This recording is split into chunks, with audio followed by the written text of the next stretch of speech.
Lost your phone and freaking out? Don't worry. We will be using our Gmail account, which is also our Google account, to track and locate the lost device or phone. For this, open your preferred web browser on your PC or Mac. Now open Gmail on your browser. Click on the profile icon at the top right corner, and from there click on Manage Account.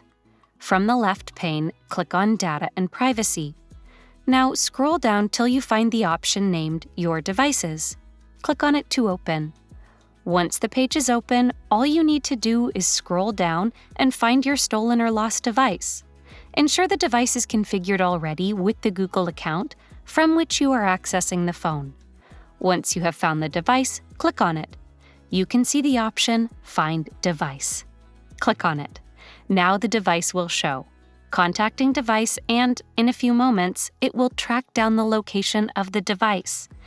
As you can see, the device status shows Last Seen Now. You can also factory reset the device from here if you want. That's it. Hope this video helped you learn something new.